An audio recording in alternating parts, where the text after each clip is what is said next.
सकारात्मक प्रतिपक्ष के नेता होने के अपनी जो भूमिका है उसको छोड़ करके हर नकारात्मक टीका टिप्पणी कर रहे हैं, जो कि पड़ा था जब खुद उप मुख्यमंत्री थे और जिस रोजगार को देने का वो क्रेडिट लेते हैं, उन नौकरियों के बदले ज़मीन लेने का काम किया था। तो ये कि छात्रों की जो भी चिंताएं हैं, कंसर्न्स हैं, उनसे उसको बातचीत के जरिए ही हल करना चाहिए। ये यूथ का मुद्दा, छात्रों का मुद्दा, अभ्यर्थियों का मुद्दा, राजनीति इस पे नहीं होनी चाहिए। नमस्कार, आप देख रहे हैं खबरीलाल लाइव और मैं हूं आपकी होस्ट निधि सिंह। दोस्तों, आपको बीते दिन का बात याद होगा जब तेजस्वी यादव फुल प्रूफ के साथ आए थे और बिहार के पूर्व उप मुख्यमंत्री रेणु देवी के भाई की पूरी चिट्ठा खोलते हुए नजर आए, जिसको लेकर के जमुई के सांसद अरुण भारती से जब सवाल किया गया कि तेजस्वी यादव ऐसे पूरे प्रूफ के साथ आते तो वो क्या कुछ कहते हुए नजर आ रहे, इस रिपोर्ट में पहले सुन ले। वीडियो जारी करके कहा है कि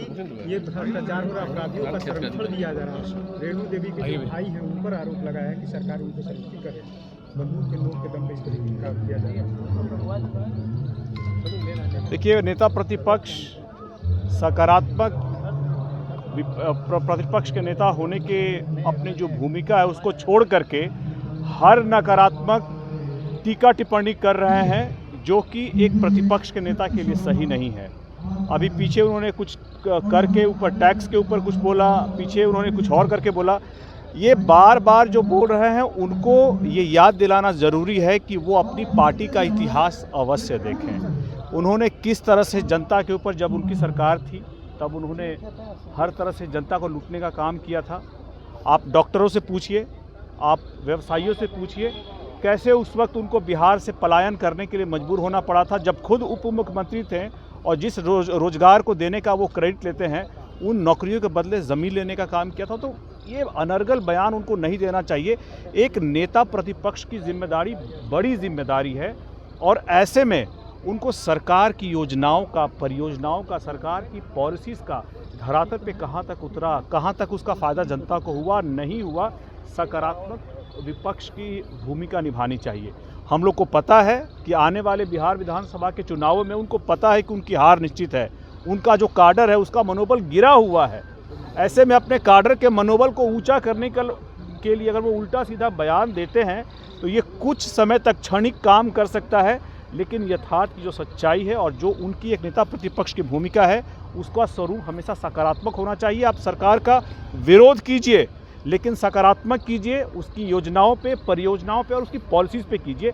ऐसे अनर्गल उल्टे सीधे बयान देकर के नहीं। एक सवाल था भारती जी, बीपीएससी जो मामला है उसको लेकर आज प्रशांत किशोर ने एक बयान दिया है कि राज्यपाल महोदय ने एक डेलीगेशन बुलाया है, उनके जो बच्चे हैं वो राज्यपाल उनसे मिलेंगे, उनकी बातों को समझेंगे। फिलहाल ये पूरा मामला जो है हाईकोर्ट में चला गया है। अब प्रशांत किशोर कह रहे हैं कि बच्चों का आंदोलन जारी रहेगा और इसमें राजनीति नहीं होनी चाहिए। ये डेलीगेशन जो है आज राज्यपाल से मिले।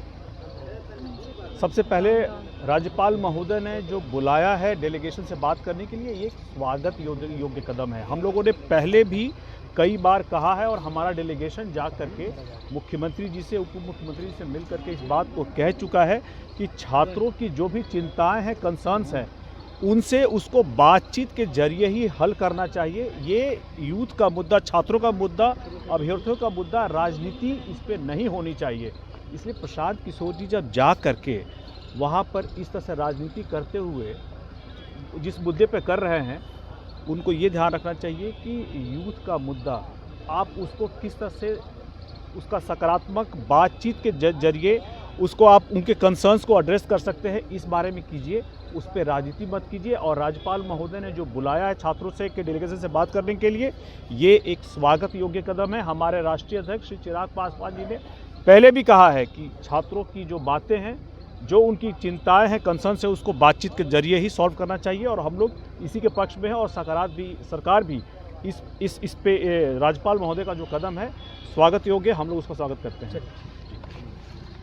तो आप सुन रहे थे अरुण भारती को, जो जमुई से इस वक्त सांसद हैं। उनका कहना है कि तेजस्वी यादव का कोई उनके पास मुद्दा नहीं रहता है, इसलिए कुछ भी वो मुद्दा उठाकर अनर्गल बातें करते रहते।